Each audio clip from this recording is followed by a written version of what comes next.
예, 여러분 안녕하세요. 2차시 수업을 시작하겠습니다. 큰 제목은 현대윤리학의 주요 논제들이라는 것입니다. 소크라테스 죽음의 윤리적 의미. 소크라테스는 고대 사람이지만 그의 삶의 자세가 현대윤리학의 관점에서 어떤 의미를 갖는지를 살펴보자는 것입니다. 여러분이 다 알다시피 소크라테스는 독배를 마시고 죽었어요. 그, 그 아테네 배심원들이 사형 선고를 결정했고, 그래 감옥에 갇혀서 이제 독배를 마실 때까지 기다리는 동안에 친구가 찾아와서 탈옥을 권유하게 됩니다. 소크라테스의 젊은 친구 크리톤인데요. 소크라테스는 노인네지만 친구들은 대개 젊은이였어요. 광장에서 아침부터 밤늦게까지 토론하면서 철학적 사유 능력을 키웠지요. 마치 여러분이 토론은 초저녁부터 그 뭐라 그래요? 그 맥주, 무슨 맥주? 통당 맥주를 마시면서 밤늦게까지 자유로운 토론을 하면서 여러분의 사유 능력을 키웠듯이 소크라테스와 젊은이들도 그랬습니다. 플라톤의 대화편 크리톤에 따르면 소크라테스는 전생애를 걸쳐 자신이 생각한 그대로 의무를 행하고 이웃의 선행을 베풀며 좋은 사람이 되려고 애를 썼습니다. 그러나 청소년 교육과 사회에 대한 위험 인물로 간주되어 고소되고 배심원들에 의해 사형을 선고받았어요. 청소년 교육, 아까 말했듯이 청년들과 더불어 광장에서 토론을 밤새워가면서 했단 말이에요. 그런데 청소년들이 가르쳐준 것은 우리는 무지하다. 그 이그노런스, 알지 못함이 우리의 특징인데 저기 그 스스로 지자라고 자칭하는 그 궤변론자들이, 소피스트들이 자기는 모든 걸 안다고 하는데 여러분이 찾아가서 한번 질문을 해봐라. 그들이 정말로 알고 있는지, 모르는데 아는 척하는지 여러분이 내게 배운 문답의 실력으로 한번 그들과 겨뤄봐라. 이렇게 말했단 말이에요. 그러면 이른바 소피스트들은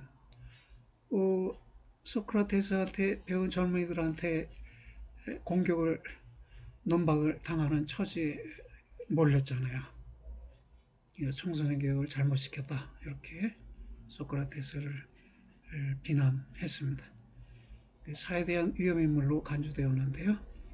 소크라테스 당시 아테네 사람들이 섬기는 신전의 신을 섬기지 않고 소크라테스는 나는 내 마음속에서 울려나는 신의 음성을 듣는다, 이렇게 말했단 말이에요.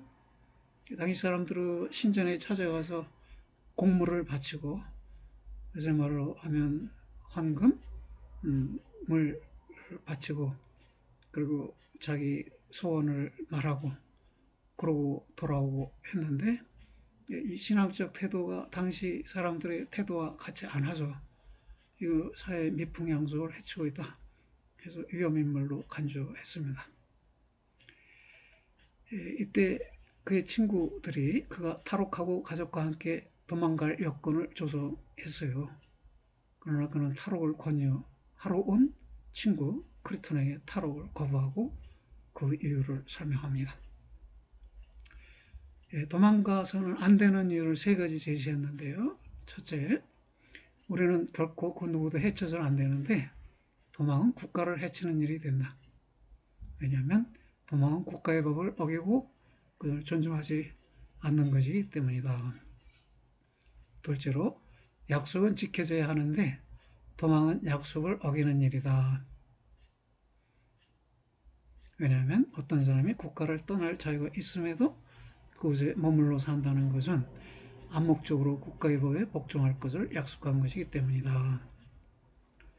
셋째로, 사회와 국가는 사실상 부모나 스승과 같아서 우리는 부모나 스승에게 순종해야 한다. 이렇게 이런 취지로 자의견해를 표명했어요.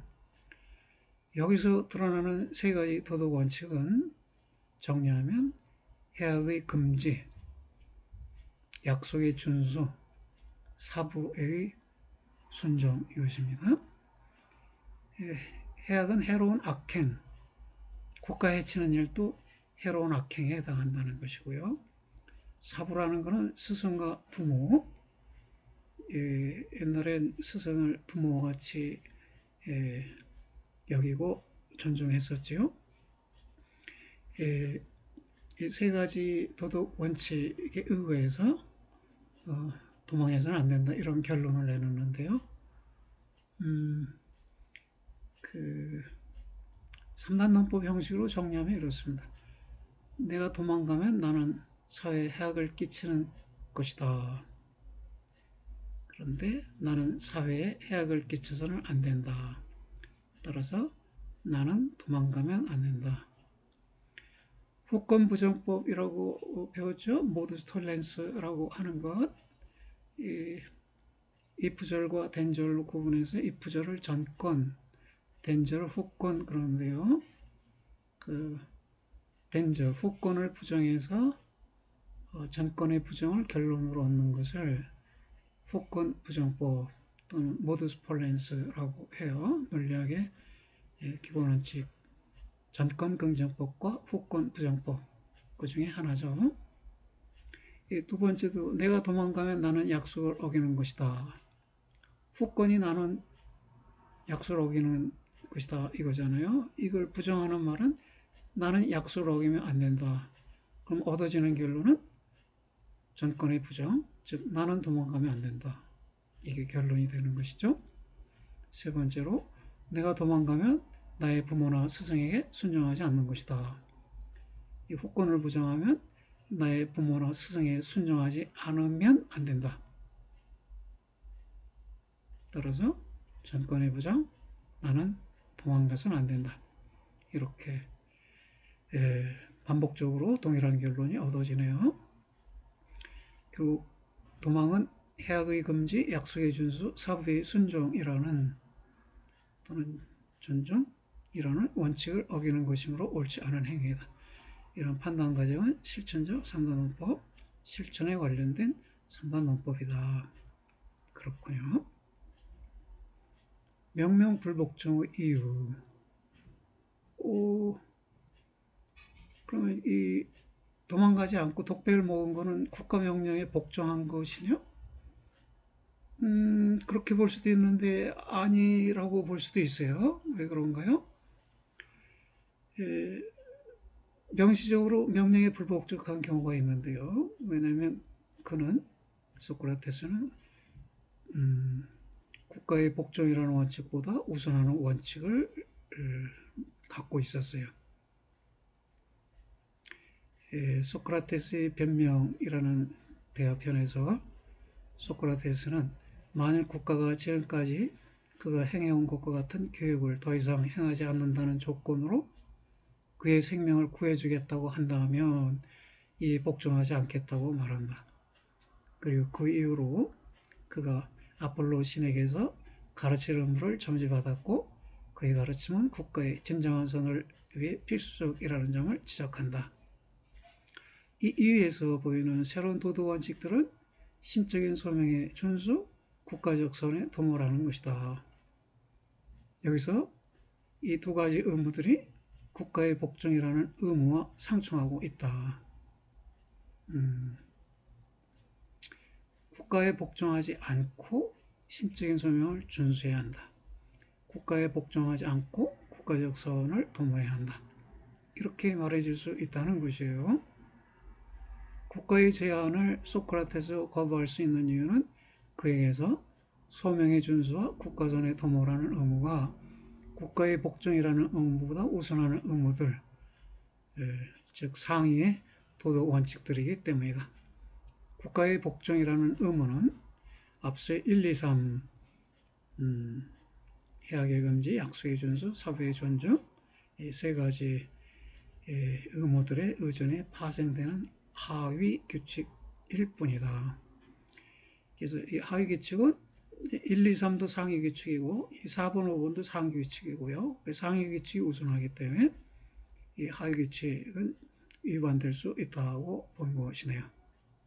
여기 한번 다시 볼까요? 교육을 더 이상 행하지 않는다는 조건으로 그의 생명을 구해주겠다. 이것을 조건문 형식으로 바꾸면 교육을 더 이상 행하지 않는다면 그의 생명을 구해주겠다. 이렇게 보이죠. 예, 형식적으로는 그런데 내용적으로는 그 반대 의미도 있어요. 그의 생명을 구해준다면 교육을 더 이상 행하지 않는다. 자, 주어를 정리해서 말해볼까요? 내가 교육을 더 이상 행하지 않는다면 국가는 너의 생명을 구해주겠다. 또 반대로 내가 너의 국가가 너의 생명을 구해준다면 너는 교육을 더 이상 행하지 않는다. 이 두 개의 조건문이 합쳐진 것을 쌍조건문이라고 그래요. 여기서 이것은 형식적으로는 내가 교육을 행하지 않는다면 국가는 너의 생명을 구해주겠다. 이런 if된 문장으로 보이지만 이것은 그 반대 의미도 가지고 있어요. 국가가 너의 생명을 구해준다면 너는 교육을 더 이상 행하지 않아야 한다. 이런 식의 두 조건문이 합쳐져 있는 것으로 봐야 합니다. 그랬을 때 교육을 더 이상 행하지 않는다. 이것을 소크라테스가 위배했죠. 왜? 교육을 더 이상 행하지 말라. 그러면 너의 생명을 구해주겠다. 이랬을 때 교육을 더 이상 행하지 말라는 명령을 지키지 않았어요. 왜? 교육은 신적인 소명, 소명은 영어로 calling이고요. 부름받은 바 이것이죠. 직업 소명서를 할 때 우리 여러 번 들어본 말인데 신이 내게 부여한 의무라는 것이네요. 그래서 그것을 준수해야 하기 때문에 교육을 더 이상 행하지 않는 일을 못하겠다 라고 명령을 거부한 것이죠. 그럼 여기서 잠깐 정리하면 소크라테스는 악법도 법이라고 했는가? 아니지요. 여기 악법은 법이 아니다라고 본 것이죠. 교육을 더 이상 행하지 말라. 이게 국가의 명령이자 국가의 명령이 곧 법인 시대니까요. 이 명령이자 법에 대해서 소크라테스는 거부를 한 것이에요. 악법도 법이라고 말했다라는 것은 일본의 법학자가 소크라테스의 사상을 정리하면서 간단하게 그렇게 요약을 했어요. 그 요약의 근거가 된 것은 이것이겠죠. 크리톤이라는 대화편에 나와서 도망가지 않고 독배를 마시고 죽은 것은 독배를 마시라는 국가의 명령을 위배하지 않고 지킨 것이니까 악법을 지킨 것이다. 이렇게 본 것인데 우리는 다른 면에서 보면 여기서 신적인 소명을 준수하기 위해서 교육을 더 이상 행하지 말라는 명령을 위반했어요. 이것은 악법은 법이 아니라고 본 것이죠.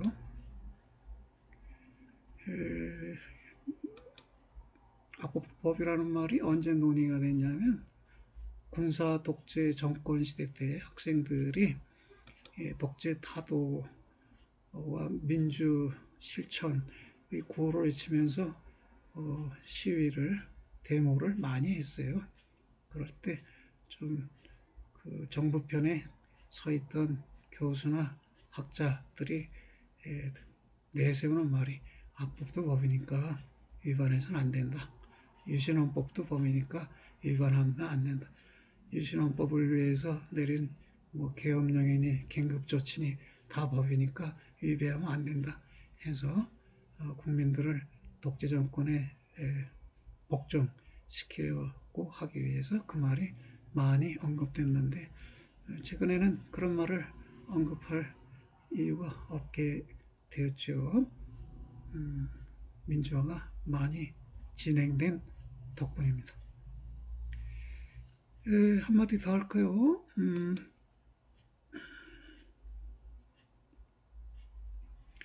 왜 소크라테스가 감옥에 갇혔어요? 청소년 교육과 사회에 대한 위험물로 간주되었다. 이것이죠. 비슷하게 이런 위험물로 간주된 게 예수님이에요. 예수는 유대교 집안에 태어나서 유대교의 율법을 위반하고 새로운 계명을 제시하면서 가난한 자와 고아들과 서민들을 상대로 해서 사회 폭동을 일으킬 만한 위험 인물이다. 이른바 정치범으로 간주됐어요. 정치범을 처벌할 때 사용되는 십자가에 매달려서 죽음을 당했죠. 자기의 뿌리가 유대교였는데 자기 뿌리를 이겨내고 새로운 사상을 제시하려니까 당시 사회가 받아들이지 못한 것이네요. 소크라테스도 마찬가지네요.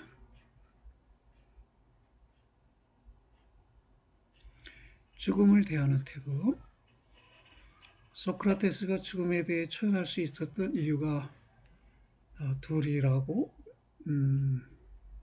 뭘까요? 그는 그가 법을 어기고 도망을 감으로써 자기나 자기 친구에게 혹은 자기 가족들에게까지도 실제로 어떤 이로운 일을 행하는 바가 없으며 도망가는 일이 친지들에게 이로운 일이 아니다. 이렇게 생각했다는 것이네요. 또 하나, 내세가 있든 없든 간에 자신의 최선을 다한 젊은이에게 죽음이란 하든 나쁠 것이 없다. 라고 본 것입니다. 소크라테스는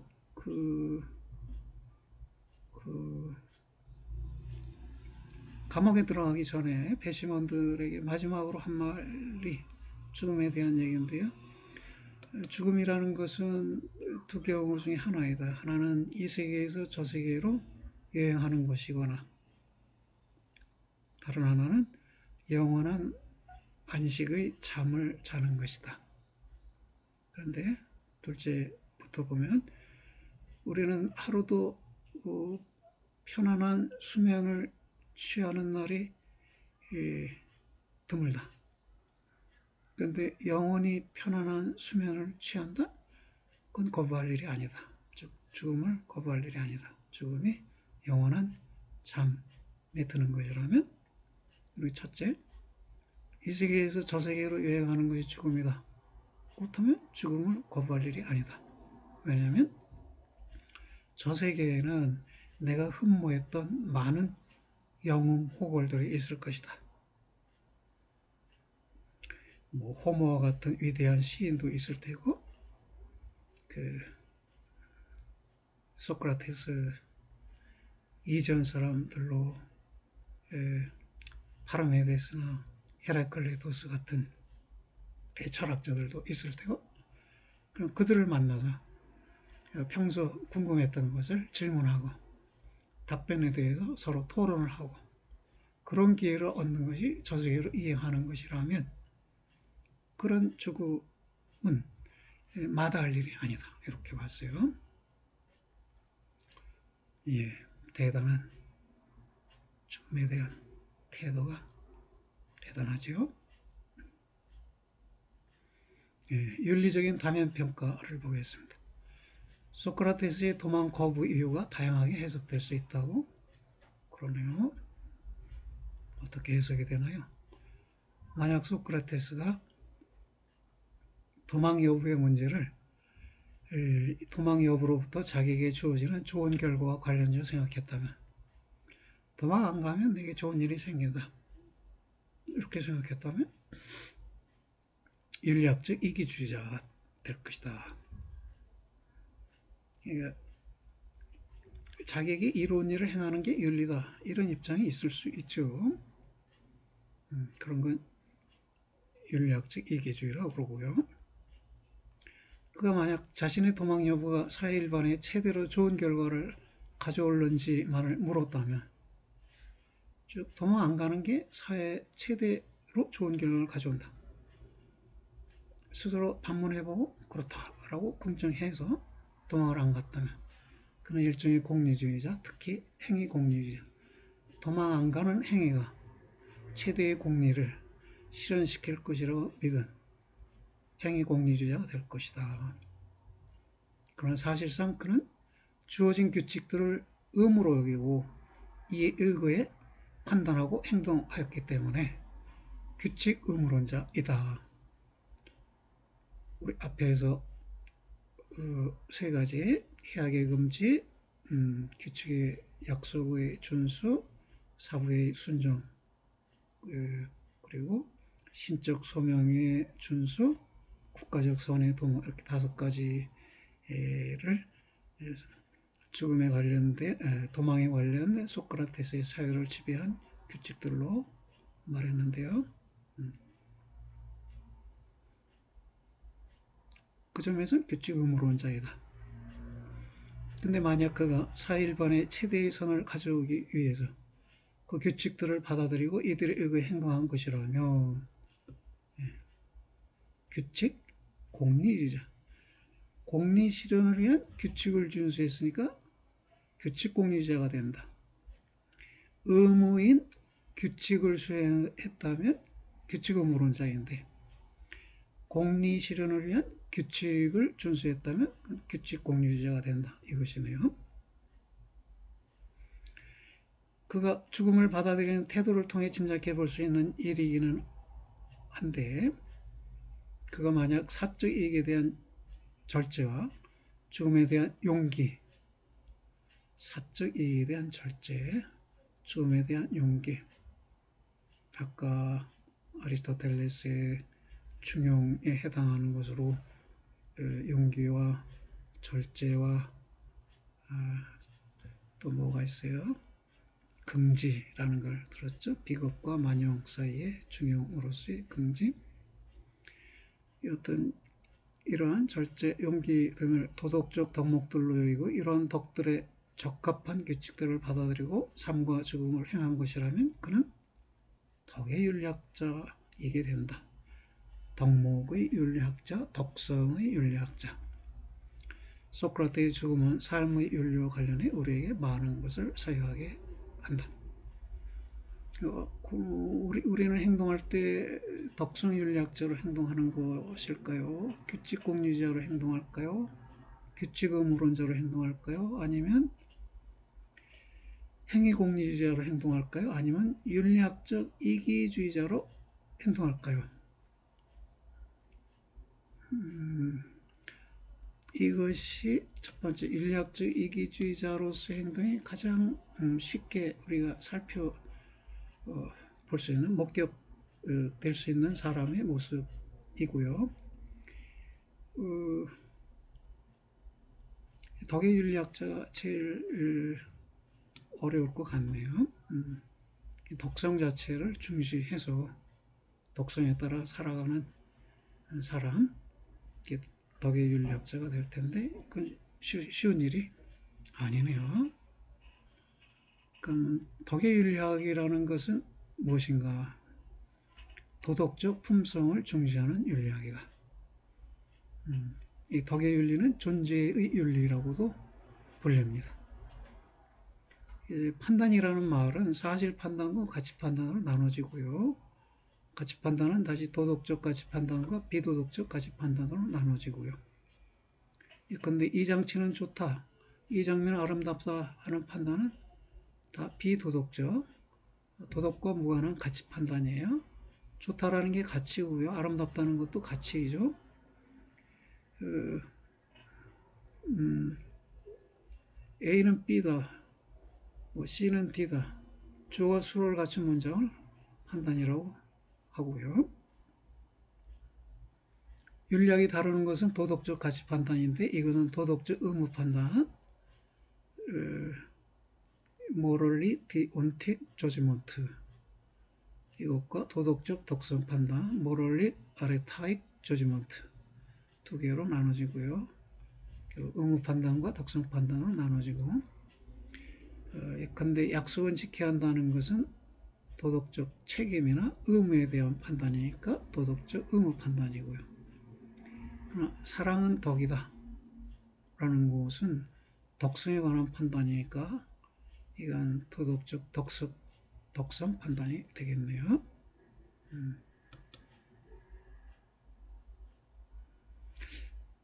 약속은 지켜져야 한다, 이런 말 여러분 듣는 거 불편할 수도 있겠네요.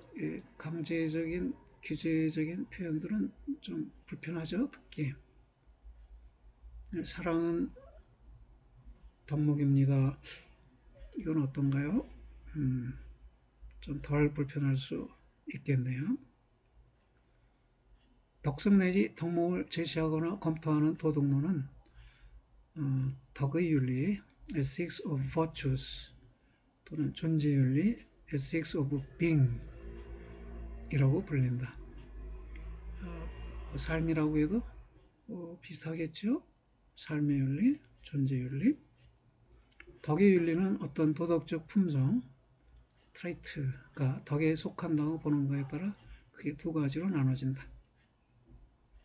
실현될 결과를 목적으로 삼아 덕을 규정하는 경우는 자신에게 좋은 것을 결과로 가져오는 품성이나 모두에게 좋은 것을 결과로 가져오는 품성을 덕이라고 보는 입장은 목적론적 품성이라고 불릴 수 있다. 목적과 관련해 덕성이 품성이 규정되면 그 목적론적 품성이론이 되고요.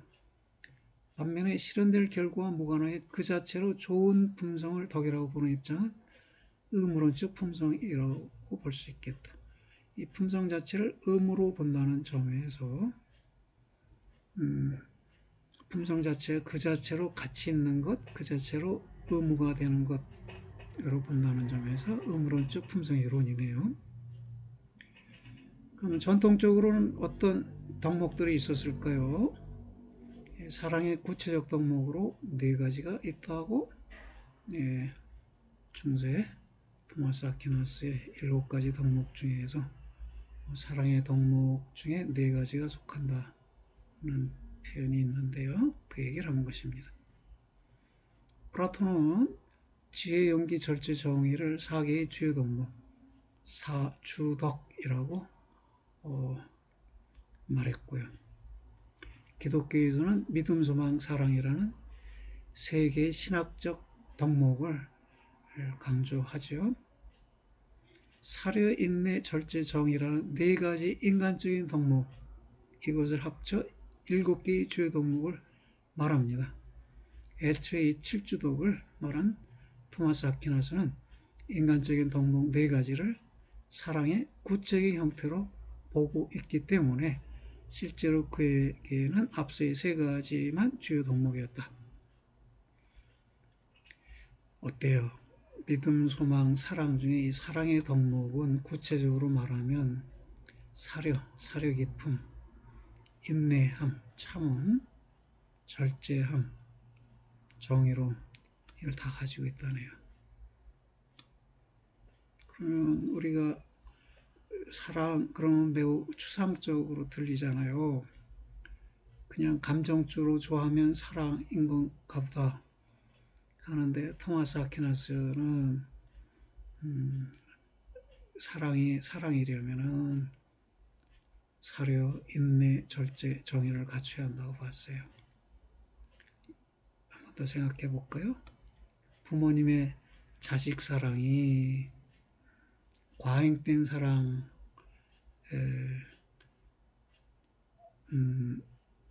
오도되는 사랑이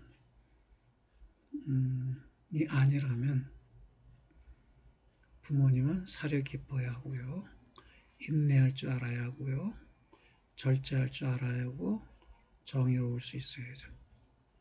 사랑하는 자녀가 잘못된 길로 들어서면 정의감에 입각해서 나무랄 수 있어야 하고요.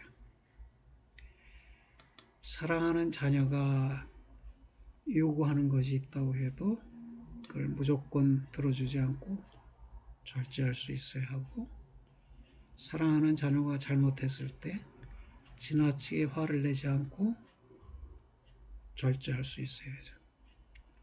사랑하는 자녀가 기대를 충족시켜주지 못할 때 기다려주는, 인내하는 것도 필요하고요. 또 사랑하는 자녀를 위해서 내가 어떻게 행동하고 말하고 행동해야 하는가에 대해서 스스로 생각해보는 면도 있어야겠죠. 지나친 사랑이나 부족한 사랑을 피하기 위해서는 네 가지 인간적인 덕목이 함께 생각되어야 하네요. 쇼펜하우어는 선의와 정의를 주요한 도덕적 덕으로 보았다. 선의, 정의. 그러네요. 선의는 선한 의지요. 선을 실현하고자 하는 의지이고, 정의는 저스티스인데 무엇을 기준으로 삼느냐에 따라서 정의가 달라질 수 있으니까요. 정의 문제는 철학사상으로 지속적으로 논의가 되어 왔네요. 그러나 그 기준이 무엇이든 간에 정의로움이 도덕적 가치다라는 것에 대해서는 누구나 동의하고 있는 것이죠. 예. 의무의 원칙과 덕목을 볼까요? 선행과 선의가 다른 말이라고. 선행은 선한 행동이죠. 선의는 선한 의지예요. 의무의 원칙들과 덕목들은 구분된다. 의무의 원칙들은 개인이 따라야 할 행위의 지침들을 말하나, 덕목들은 개인이 가지려고 하는 마음의 성향이나 품성들을 말한다. 의무들과 덕목들 차이가 난다. 그 덕목들은 개인이 가지려고 하는, 체득하려고 하는 또는 습관화하려고 하는 마음의 성향이나 품성들이다 그랬네요. 그래서 로스 또 프랑케나가 말하는 선의 베니피션스, 이것은 좋은 것, 베니를 행한다, 피션스, 이 둘의 합성어예요. 그래서 좋은 것을 행해야 한다. 이것은 의무의 원칙이 된다고 하네요. 근데 쇼펜하우어가 말한 선의, 베니볼런스는 윈의 좋은 것을 볼렌스, 의지한다는 것이고, 이것은 덕목에 해당한다네요. 선행으로서의 의무를 갖고 살 것인가, 아니면 선이라는 품성을 갖고 살 것인가. 여러분이 사회적 지도자라면 국민에게 어떤 것을 요청하겠습니까? 생각해 보세요. 그러나 의무의 원칙들과 도덕적 품성들은 상보적인 것, 상호 보완적인 것으로 여겨질 수 있다. 이 경우 도덕적 품성들은 의무의 원칙들에 따라 행위하려는 성향, 의무에 따르려는 성향으로 볼 수 있고, 의무 원칙들은 성품 자체가 표현되는 행위들을 규정하는 원칙, 성품을 규정하는 원칙으로 볼 수 있다. 이런 관계를 프랑케나는 칸트의 유명한 말을 빌려 성품 없는 원칙은 무력하고 원칙 없는 성품은 맹목이다. 그렇게 표현했네요. 성품도 있어야 하고 원칙도 있어야 하고. 칸트의 유명한 말은 뭔가요? 직관과 개념 사이의 관계를 말했나요? 개념 없는 직관은 맹목이고, 직관 없는 개념은 무력하다. 아마 그렇게 표현한 것으로 기억되는데, 프랑케나도 유사하게 원칙과 품성이 함께 필요하다는 점을 강조했네요. 네. 그 다음에 도덕으로 왜 인간의 삶이 수행되는 것이 아니라고? 인간의 삶으로 왜 도덕이 존재하는 것이네요. 그래서 도덕적 이상은 행위 방식이라기보다는 존재 방식이고 또는 삶의 방식이고, 도덕적 이상을 갖는다는 것은 일정한 존재 방식 인간, 이상적인 인물이 되기를 원한다는 것이다. 물론 이상적인 인물이 도덕적 인물에 제한되지는 않는데, 나폴레옹이 대변하는 이상은 비도덕적인 것은 아니지만 그렇다고 도덕적인 이상도 아니다. 기사도나 선비, 영국 사람은 신사를 중시했고요. 중세 사람들은 영국이든 프랑스든 기사도를 갖춘 사람, 즉 기사를 이상적인 인물로 봤고요. 우리 한국에서는 선비를 이상적인 인물로 봤죠. 이들은 부분적으로 도덕적이고 부분적으로 도덕과는 무관한 이상이다. 우리는 도덕적 이상뿐만 아니라 도덕과 무관한 이상도 추구할 수가 있다. 꼭 도덕에 의해서 훌륭한 사람 여부를 판단하는 것은 아니니까요. 그들 모두가 인간의 좋은 삶을 위해 기여할 수 있기 때문이다. 인간의 삶을 위해 도덕이 만들어진 것이지 도덕을 위해 인간의 삶이 수행되는 것은 아니다. 이 도덕이라는 말은요, 노자의 도덕경이라는 책에서 그 제목을 빌어서 우리가 사용하고 있는 거예요.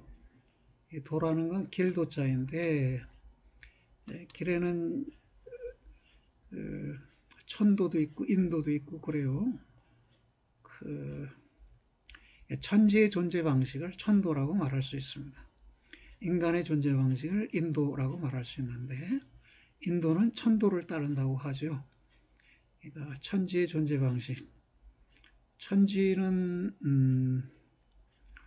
인위적으로 자기하지 않지요. 즉 무리하지 않고 자연스럽게 추나 추동, 절기를 지키고 낮과 밤의 순환을 이룩하고 그러면서 전개되어 가죠. 쉽게 말하면 무의자연이네요. 무의자연이 천지의 존재 방식이고 그것을 따르는 게 인간의 존재 방식, 인도이다. 이렇게 말할 수 있어요. 이 덕이라는 말은 덕목할 때의 덕이고요. 근데 한자로 해서는 체득할 때 득자, 얻을 득자가 변화되어서 덕자로 되었다고 해요. 어원상. 이 덕은 득이라는 의미예요. 그러니까 결국 도덕은 도를 체득함, 도를 획득한 상태를 말해요. 그러니까 서양의 덕서윤략이라는 것이 우리의 도덕이라는 용어 속에 잘 표현되어 있습니다. 정의가 여러 기준에 의해서 논의될 수 있다고 말했는데 롤즈의 정의관을 살펴보죠. 롤즈는 절차주의적 정의관을 내세웠어요. 이 말은 뭐냐면 절차를 잘 지켜서 얻어진 결론은 정의롭다 이것입니다. 그러니까 정의의 판단 여부는 절차의 준수에 있다는 것이네요. 그래서 자연 상태에서가 아니라 원초적 입장에서 계약을 맺는다고? 네. 뭐가 떠오르나요? 여러분, 자연 상태, natural state. 사회계약론자들, 로크, 흉, 루소, 이 세 사람이 모두 사회계약서를 제시한 사람들인데 그들은 모두 자연 상태에서 사람들이 계약에 의해서 사회 내지 국가를 만들어냈다 이렇게 주장을 해요. 그런데 롤즈는 이제 새로운 개념을 도입해요. 원초적 입장, original position, 이 원초적 입장에 선 채로 우리가 사회 계약을 통해 새로운 사회를 구성해낼 수 있다 이렇게 본 것이에요. 그러니까 그 로크와 흉과 루소는 과거의 국가의 기원이 어떻게 이루어졌나를 회고하면서 사회개혁서를 제시하는 것인데 롤즈는 앞으로 우리가 하나의 사회를 만들어낼 때 하나의 국가체제를 만들어낼 때 어떻게 만들어낼 수 있느냐. 첫 번째 조건은 그 계약을 맺는 당사자들이 모두 원초적 입장에 서 있어야 한다. 그래요. 원초적 입장이 무엇인가는 좀 아래 설명되겠네요. 존 롤즈는 공정한 절차가 결과와 공정성을 보장할 수 있다는 절차주의적 정의관에 입각해 정의의 두 원칙을 도출한다. 그는 상이한 이해를 갖는 사람들이 계약적 합의를 통해 체제 구성의 지도적 원리를 도출하려 할 때 체제, 무슨 사회주의 체제, 공산주의 체제, 민주주의 체제 또는 제3의 체제 또는 헌법 체제 이것의 지도적 원리를 도출하려 할 때 핵심 원리들을 도출하려 할 때 공정한 합의를 위한 상황과 그 조건들이 전제되어야 한다고 본다. 이 공정한 합의를 위한 상황을 가리켜서 원초적 입장이라고 불러요. 그리고 이 원초적 입장을 구성하는 조건들을 세 가지 제시했는데요. 첫째는 합의 당사자들이, 즉 계약 당사자들이 합리적, 레셔널 해야 한다는 것이에요. 이성적이어야 한다는 것입니다. 이 말은 다시 말하면 레셔널 중에 이 앞에 라티오라는 말은 이성과 계산이라는 말을 함께 갖고 있어요. 계산이라는 의미가 라티오 속에 있어요. 그래서 합리적이라는 말은 계산적이라는 말과 같아요. 합리적이라는 것이 이성적이라는 의미로도 쓰이지만 계산적이라는 의미로도 쓰여요. 이해타산적이라고 하면 더 적합할 수 있을 법하네요. 자신들이 기대충족으로의 어떤 정의관이 적합한지를 판단할 능력, 계산할 능력을 갖고 있어야 한다는 것이에요. 둘째는 그들이 무지의 베일을 쓰고 있어야 한다. Veil of ignorance. 이는 그들이 개인적 이해관계에 무관하게 합리적으로 공정한 판단을 내리기 위해 자신의 능력이나 사회적 지위 등을 몰라야 한다는 것이다. 자신의 능력, 자기가 영어 능력이 탁월하다, 수학 능력이 탁월하다, 컴퓨터 능력이 탁월하다, 이런 자기 능력에 대해서 몰라야 한다는 것이고요.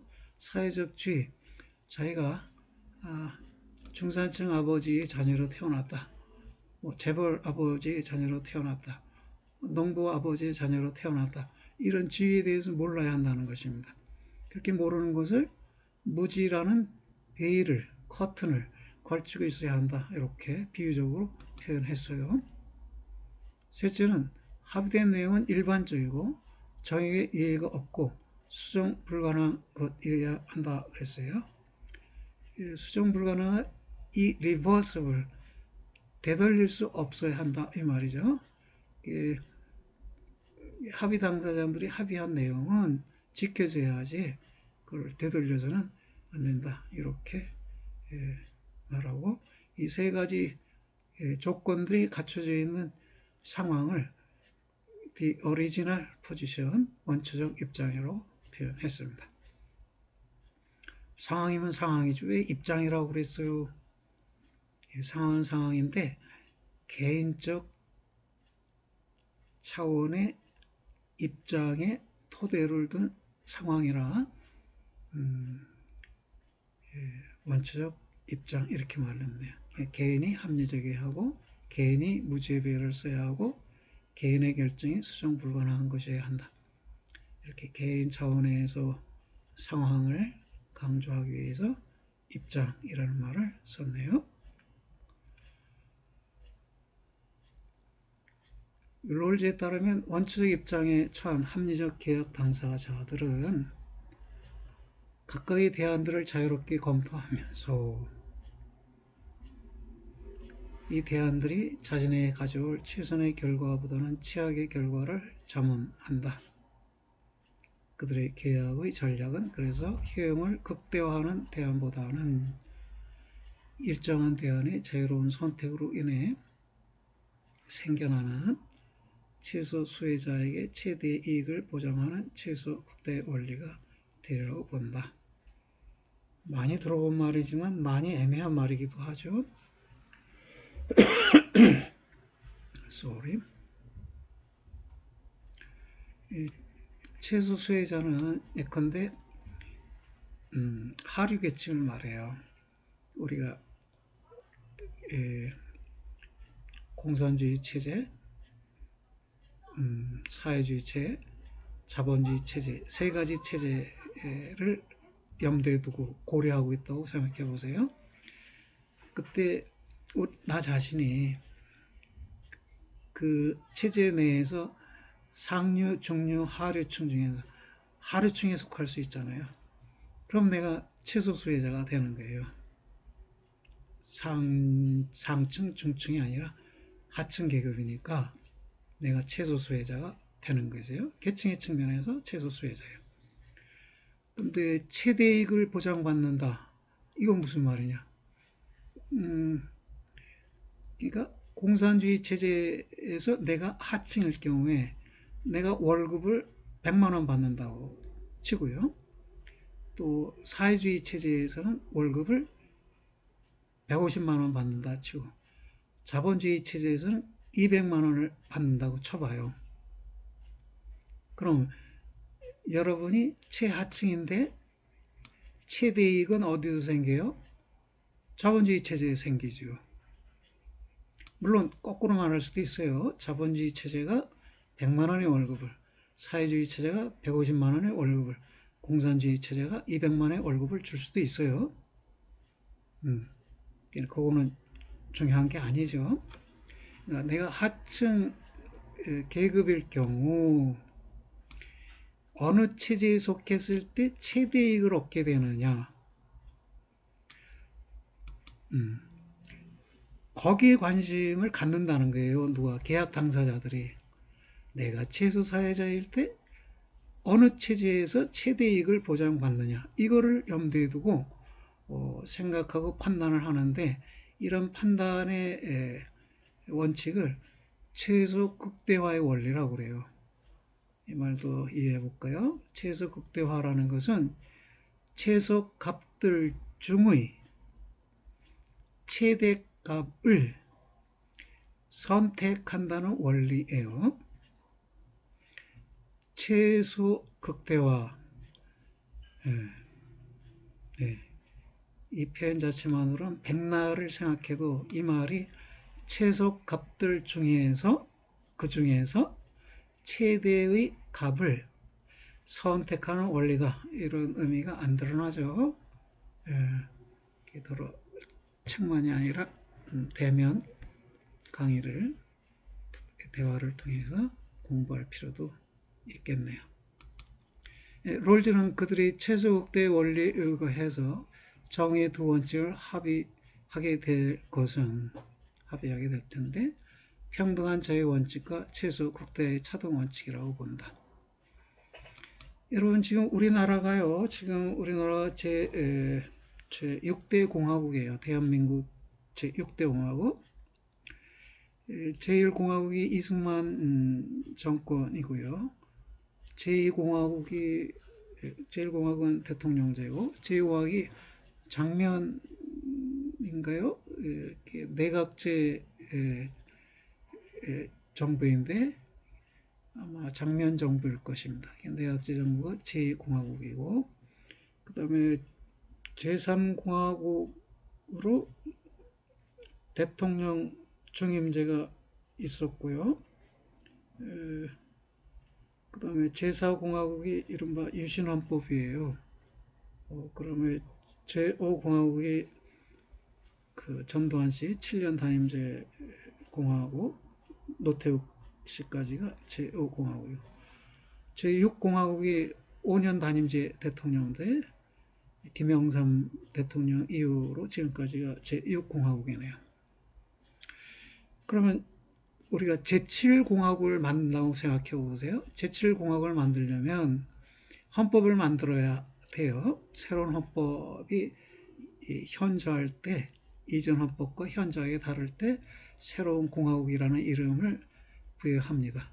그럼 우리가 현재의 새로운 공화국으로 제7공화국을 만들게 될 때 헌법의 가장 기본적인 두 원칙을 뭐로 설정하겠느냐? 이렇게 물었어요. 롤즈는 답변하기를 그건 아마도 평등한 자유 원칙과 최소 국대의 차등 원칙 이 두 가지가 헌법의 기본 원칙이 될 것이다. 이렇게 말한 것이에요. 이 평등한 자유 원칙이란 다른 사람들의 유사한 자유와 상충하지 않는 한에서 모든 사람은 가장 광범위한 자유에 대한 평등한 권리를 갖는다는 것이다. 서로 상충하지 않는 한에서는 평등한 자유권을 가져야 한다. 네. 뭐 거부할 사람 많지 않겠죠. 뭐 상층에 속하든 중층에 속하든 상층에 속하든 평등한 자유 그건 좋다. 아마 동의할 것입니다. 두 번째 원칙은 최소 국대와의 차등 원칙인데요. 이건 위에서 말한 이 최소 국대의 원리가 그대로 반영된 것이에요.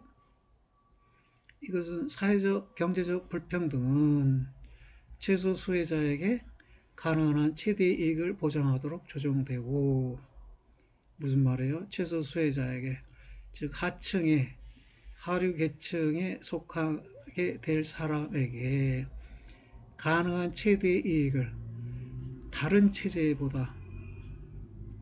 체제들에서보다 더 많이 이익을 보장해주는 체제가 되어야 하고 불평등의 근원인 직무와 직무는 기획인동적으로 열려 있어야 한다. 그러니까 상류층, 중류층, 하류층으로 나눠지지만 하류층에 속한 사람이 중류층으로 또 상류층으로 상승 이동하고 계층 상승 이동이죠. 또 수평적으로 직업 이동도 가능하고 그래서 직위와 직무가 어떻게 될까요?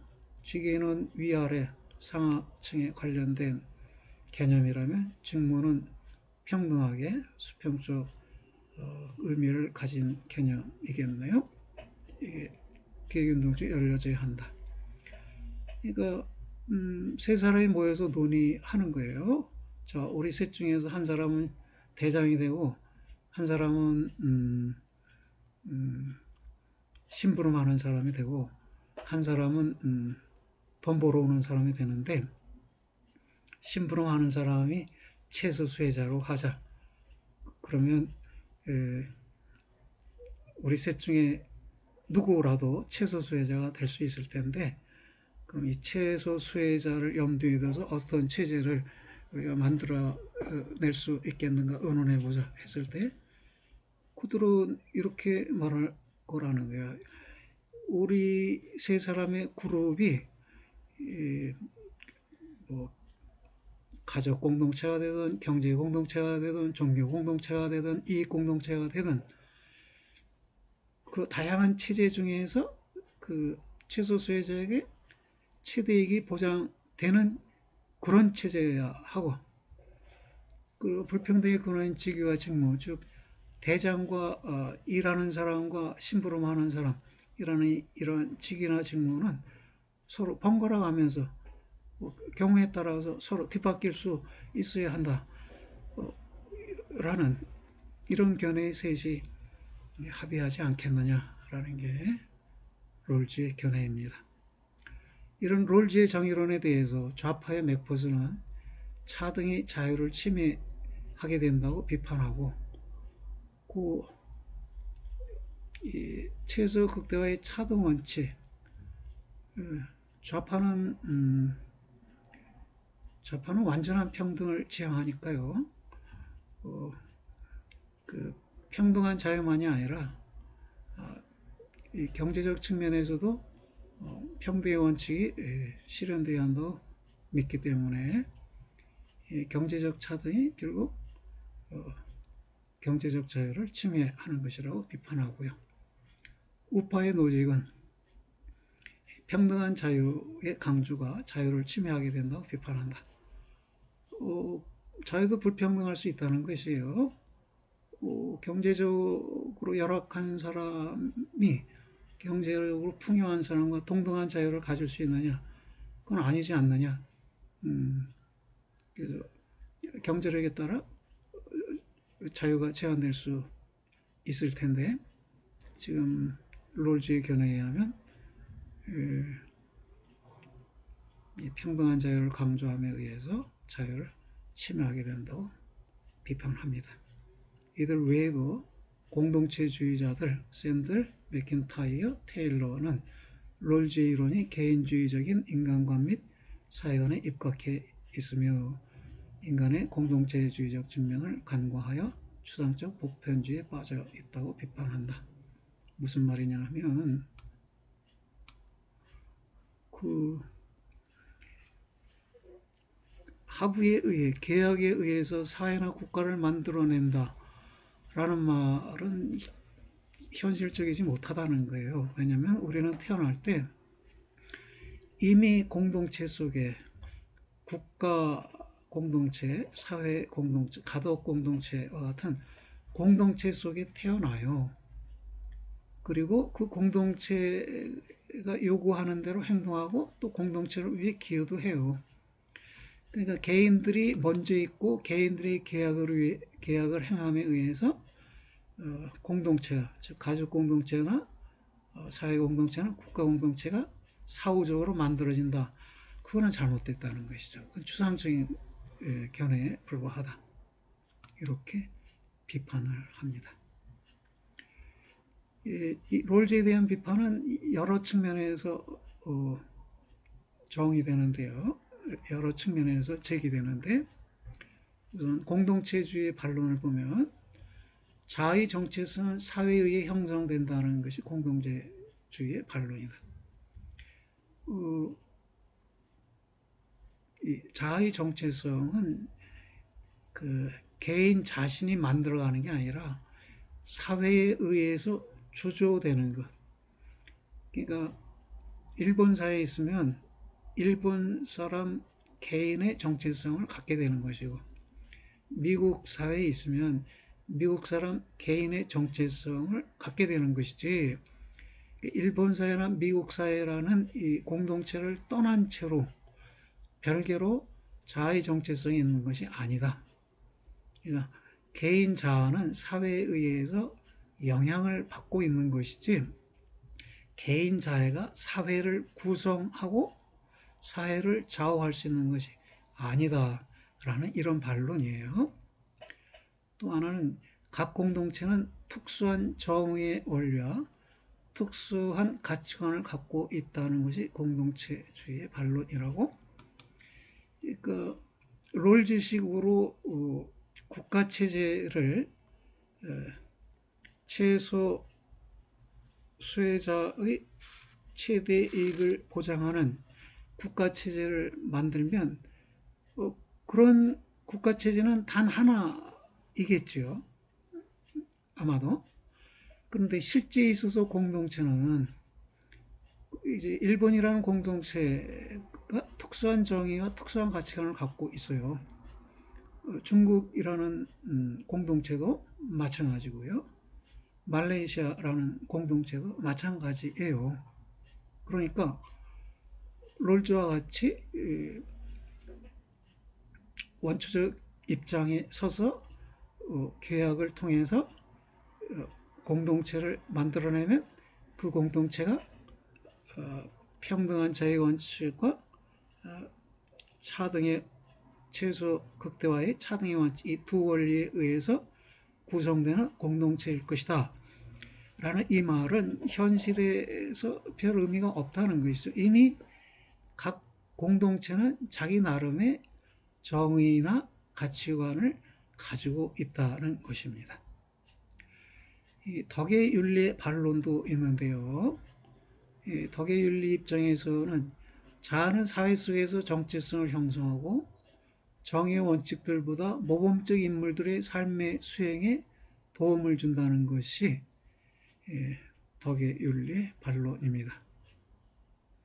이렇게 정의 원칙들보다 모범적 인물들이 개인의 삶의 수행에 도움을 준다. 어때요? 여러분의 삶에 영향을 미쳐온 것들은 정의의 원칙들입니까? 아니면 여러분 주변에서 여러분이 존경했던 모범적 인물들입니까? 그 다음에 옳은 행위보다 좋은 삶이 더 중요하고 좋은 삶은 의무보다 덕목을, 그리고 도덕적 덕목만이 아니라 비도덕적 덕목도 필요로 한다는 것이 덕의 윤리 반론이라고. 그러니까 두 개의 원리에 의해서 결정된 두 개의 원리를 따르는 행동이 옳은 행위겠네요. 롤즈에 의하면. 그러나 옳은 행위보다 좋은 삶이 더 중요하다. 그리고 좋은 삶은 비도덕적 덕목까지 포함하고 있는 것이다. 그러니까 절차주의적 정의관에 의해서 국가체제를 수립하려는 노력은 좋은 삶과 비도덕적 덕목에 의거해서 진행되어가는 우리 공동체적 삶을 경시, 가볍게 보고 있는 것이다 라는 반론입니다. 보살핌의 윤리 또는 돌봄의 윤리의 반론도 있는데요. 보살핌, 케어라고 하죠. 케어, 돌봄의 윤리라고도 하는데, 자아는 원래 관계적인데 정의 원칙들은 관계 속에서의 개인들의 상호작용을 반영하지 못한다는 것이 보살핌의 윤리의 반론입니다. 원래 관계적이다 이 말은 개인들의 관계가 일차적이라는 것이에요. 원래부터 있는 것이다 이런 말이에요. 그러면 관계 속에 개인들이 먼저 있는 것이지, 그리고 개인들이라는 것은 추상되어서 2차적으로 있는 것이죠. 다시 말할까요? 개인들의 관계가 1차적이고 관계가 없는 개인들은 2차적인 추상된 개념들이라는 것이에요. 그래서 이미 말하자면 관계가 없는 개인들이 모여서 원초적 입장에 서서 국가체제의 원리를 결정한다. 그건 현실적이지 않다는 거죠. 사실적이지 않다는 것이에요. 개인들은 이미 관계 속에 있고 관계 속에 상호작용을 하고 있다. 중요한 것은 상호작용 속에서 개인들이 서로를 돌보고 보살피는 것이 중요한 것이다. 독립적 개인들, 고립적 개인들이 사회 계약을 통해서 만들어내는 정의가 있고 그런 정의를 실현해 가는 것이 중요하다. 그게 롤즈 당신의 입장이라면 우리는 반대요. 왜냐하면 우리는 고립적 개인들이 먼저 있는 게 아니라 관계 속 개인들이 먼저 있고 그 개인들이 이미 상호작용을 하고 이미 상호작용에서 서로를 돌보고 있다는 그 사실을 중요시하고 그 보살핌의 관계를 유지해 가는 것을 중시하자고 우리는 주장하는데 당신은 이런 이미 있는 관계를 무시하고 이론적으로 새로운 정의를 도출하자고 하는데 무슨 의미가 있는 일이요? 이렇게 반론한다는 것이네요. 합리성보다 감정이 도덕적 사고와 행동에 결정적 영향을 미친다는 것이 보살핌의 윤리 반론이라고. 그렇군요. 합리성, 즉 이성보다 감정 또는 정감이 도덕적 사고 행동에 결정적 영향을 미친다는 것입니다. 어떤가요? 이 돌봄의 윤리는 교육학이나 간호학 등에서 특히 중시되는 개념인데요. 남자들은 정의를 이성에 의해서 얻어지는 정의를 추구하려 한다면 여성들은 정감에 의해 얻어진 이 보살핌이나 돌봄, 배려를 더욱 중시한다고 이야기하는 것이죠. 여성들은 자녀를 잉태하고 임신하고 출산하고 양육하잖아요. 그때 자녀와 모친과의 관계는 보살핌의 관계이고 돌봄의 관계이죠. 그것이 이른바 이성에 의해서 추상적으로 수립된 정의라는 것보다 더 중요하다고 보고 있는 것이네요. 자, 그럼 최소극대의 원리가 무엇인지를 분명히 알기 위해서 다른 개념들과 한번 대비시켜 보려고 해요.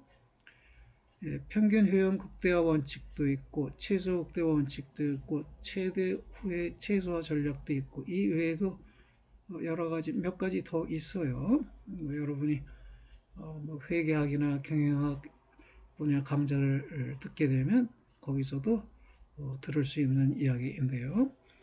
먼저 평균 효용 극대화 원칙은 이건 공리주의 원칙 중 가장 나은 것으로 생각되는데요.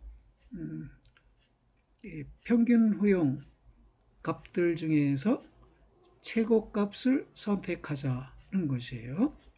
그 아래에서 이제 도표상으로 설명드릴게요. 이것은 사회 전체의 총량 차원의 효용 극대가 아니라 개인적 차원에서 향유되는 원칙, 개인이 얻게 되는 평균 효용, 그것을 말하는 것이기 때문에 공리주의 원칙 중에서 가장 나은 것이다. 이런 평가를 듣고 있습니다.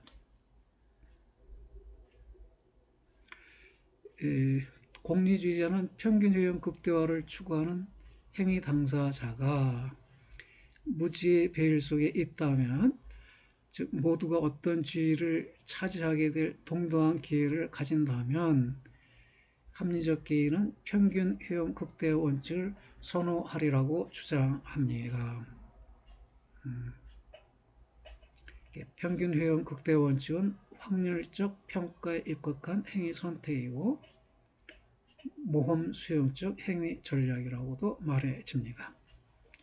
이것을 알기 전에 먼저 최소 극대화 원칙을 볼까요? 맥시민 프린서플 그러는데요. 최저값들 중에서 최대값을 선택한다는 것이에요. 롤즈는 어떤 사회경제적 지위를 차지하게 될 확률이 누구에게나 동등하다고 추정할 수 있는 객관적 근거가 없고 주관적 확률 계산도 적절하지 못한 까닭에 무지의 배율 속의 개인은 평균 효용 극대 원칙을 선호할 수 있다고 생각한다. 자, 여기에요. 내가 하층 계층에 속할 수도 있고 중층 계층에 속할 수도 있고 상층 계층에 속할 수도 있죠. 그러면 여기에 속할 확률은 뭐 3분의 1이라고 말할 수 있겠네요. 세 계층 중에 하나에 속할 확률 3분의 1. 근데 경제체제에서 사회주의, 공산주의, 자본주의 이 세제에 속할 확률은 어떻게 되나요? 역시 3분의 1인가요? 아니면 각각 확률이 서로 다를 수 있을까요? 여기가 30%, 여기가 40%, 여기도 40% 이렇게 될까요? 아니면 33%로 세 체제가 모두 동일한 확률을 가질까요? 롤즈 입장에서는 사회경제적 지위를 차지하게 될 확률이 이 계층적 확률이 누구에게나 동등하고 추정할 수 있는 객관적 근거가 없고 주관적 확률 계산도 적절하지 못한 까닭에 무지의 배일수의 계획은 평균 효용 극대 원칙을 선호할 수 없다고 주장한다.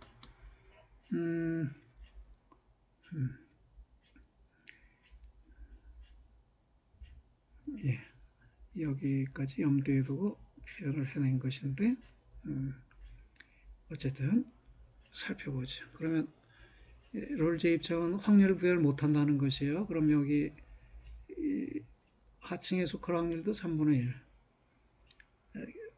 디시전 1, 경제체제 1에 속할 확률도 3분의 1. 모두가 다 3분의 1 동일 확률을 갖는다는 것이네요. 그래서 이 동일 확률을 갖는 경우에 원칙은 최소 극대 원칙이 된다. 그랬습니다. 최소 극대 원칙을 따르면 다음과 같은 경우에 행위자는 D3를 결정한다. 그랬습니다. 보세요. 하층 계층에 속할 때 경제체제 1에 속하면 내가 효용이 마이너스 7이 돼요. D2에 속하면 효용이 마이너스 8이고 D3에 속하면 효용이 5예요. 내가 하층 계층에 속했을 때, 즉 최소 수혜자가 되었을 때 최소값들은 이 마이너스 7, 마이너스 8, 5예요. 이 최소값들 세 가지 중에 최대값은 5이죠. 그렇죠? 이 하층 계층의 효용 마이너스 7은 이 세 계층을 비교했을 때도 최소값이에요. 마이너스 8도 세 계층을 비교했을 때 최소값이고 5도 세 계층을 비교했을 때 최소값인데 이 최소값들 3개 중에서 최대값이 뭐냐? 5네요. 그러면 이게 최소 수혜자에게 최대 이익이 되는 체제잖아요. 이게 최소 극대화의 원리를 적용했을 때 얻어지는 선택은 결정 D3라는 것입니다. 공리주의자 하산이는 반론을 제기하면서 평균 효용값들 중에서 최대값을 선택한다고 말해요. 이 평균 효용값을 말하려면 확률값이 주어져야 돼요. 무지의 비일수의 계약 당사자들은 모두 n분의 1의 확률로 어떤 지위를 차지할 가능성이 있는 상황이다. 즉 누구나 똑같은 확률로 무엇이든 될 수 있는 상황이고 이런 상황에서 평균 효용 극대 원칙을 기준으로 선택할 것이다. 아하. 하산이는 확률이 동일하다고 보았네요. 3분의 1 확률이 동일할 것이다. 근데 롤즈는 확률은 모른다. 모르는 상태에서는 최소 극대 원리를 따를 것이다. 하산이는 동일한 확률일 경우에는 평균 효용 극대화 원칙을 따를 것이다. 이렇게 말한 것이네요. 어때요? 체제 1, 체제 2가 있는데 체제 A, 체제 B가 있어요. 기본 구조, 이게 헌법 체계를 말하네요. 헌법 체계 A, 헌법 체계 B가 있을 때 내가 계층 A에 속할 수도 있고 B에 속할 수도 있고 C에 속할 수도 있어요. 상위 계층의 효용이 15고 중간 계층의 효용이 10이고 하층의 효용이 9예요. 각 계층에 속할 확률이 3분의 1이니까 이것의 평균 값을 구할 수 있겠죠. 3으로 나누면 5가 되고 3으로 나누면 4가 되고 3으로 나누면 3이 되네요. 그럼 5, 4, 3 합치니까 10이에요. 그럼 체제 A에서의 평균 효용값은 10이에요. 체제 B에서는 상층의 효용이 24, 3으로 나누면 8이고 12는 3으로 나눠 4이고 3은 3으로 나눠 1이네요. 8, 4, 1 합치니까 13이네요. 평균 효용값이 기본 구조 B에서는 13이고 비용 구조 A에서는 10이니까 우리가 평균 효용 극대화를 택하면 이 14를 선택하게 된다는 것이에요. 평균 효용 극대화라는 것은 평균 효용값들 중에서 최대값을 선택한다 이런 말이네요. 그럼 확률을 또 달리 부여할 수도 있죠. 상중하 각층에 속하게 될 확률이 상이하게 알려진 경우 예컨대 전체 인구 10명이 다음과 같이 각 계층의 상향에 배당될 경우 선택이 달라질 수 있다. 이거는 구조 A, 구조 B가 계속되는 것이에요. 확률이 상층에 속할 확률이 10분의 3, 중층에 속할 확률이 10분의 5, 하층에 속할 확률이 10분의 1일 경우에 평균 효용값은 얼마냐 했더니 45, 60, 18, 105, 123을 10으로 나누니까 12.3이 되네요. 이쪽에서는 확률이 10분의 2, 10분의 4, 10분의 4네요. 그러면 이거 하면 20, 48, 48, 12 그러면 60, 108이 되네요. 108을 10으로 나누니까 10.8 평균 효용값을 비교하면 12.3 대 10.8 이 둘 중에서 어느 걸 택하느냐 최대값인 12.3 이걸 택한다는 것이에요. 또 하나는 최대 후회 최소 원칙인데요. 미니맥스 리그레트 리그레트가 후회죠. 최대 후회 최소화 최대의 후회값들 중에서 최소값을 선택한다는 것 여기 설명되어 있네요. 최대 후회값들 중에서 최소값을 선택하는 원칙이다. 각 상황에서 나타나는 최대값에서 자기 대안의 값을 뺀 것이 후회값이다. 내가 선택한 대안의 효용값을 뺀 것이 후회값이다. 대안과 상황이 아래와 같다고 하자.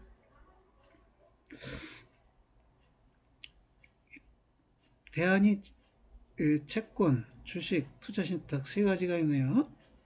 상황은 각기 3분의 1 확률을 가졌는데 성장기, 정체기, 쇠퇴기가 된다. 그럼 채권에 샀을 경우 어떤 상황이 되느냐.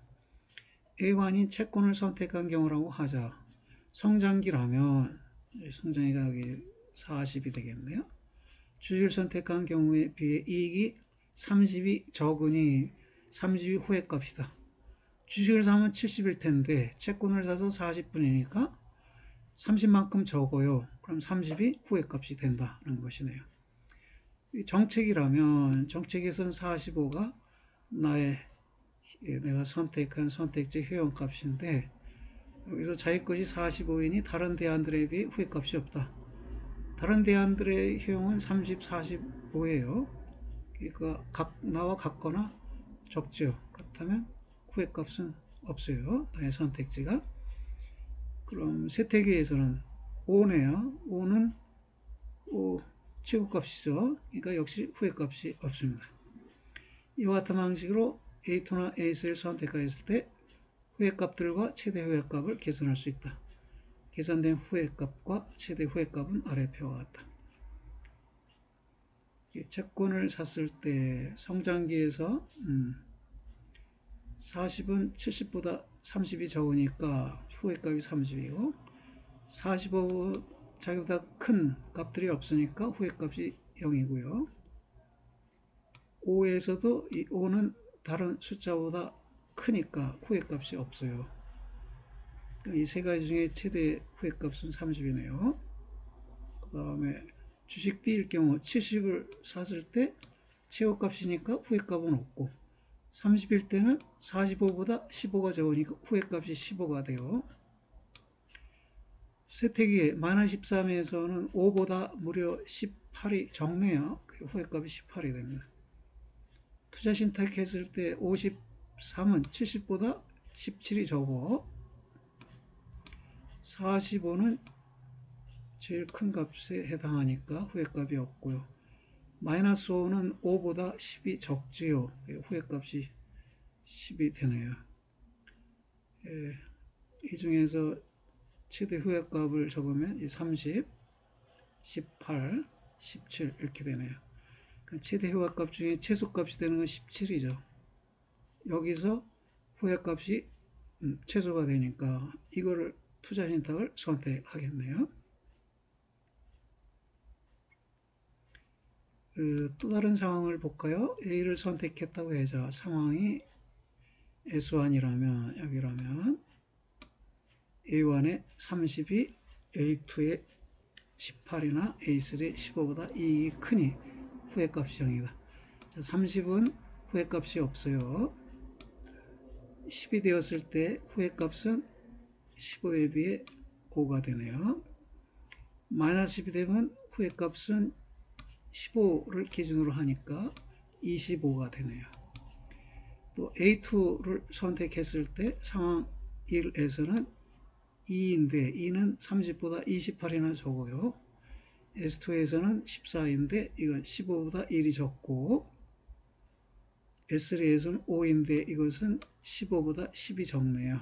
그래서 이렇게 후액값들을 적어놨고 A3도 15를 선택했을 때 이건 30보다 5가 적고 15가 적고 15는 후액값이 없어 자기보다 더 큰 값이 없어요. 15는 역시 더 큰 값이 없어요. 0이 되네요. 그래서 최대 후액값을 옮겨 적으면 25, 18, 15 이 최소값은 15죠. 그러면 최소값 최대 후액값인 15가 있는 A3를 대안으로 선택한다 이것이네요. 이 논의를 소개한 것은요, 여러분 최소 극대화의 원리가 무슨 의미인가 좀 애매할 수 있어서 이런 배경을 염두에 두고 생각해야 좀 쉽게 이해될 법해서 소개해 드렸습니다. 오늘은 여기까지 하고요. 오늘 여러분 긴 강의 듣느냐고 수고했어요. 주변 상황이 우리 행동을 위축시키는데 잘 이겨내고 집에 머무는 시간이 많은 동안 독서도 많이 하고 해서 힘들겠지만 좀 유익한 시간들을 보내시기 바랍니다. 수고들 하셨어요.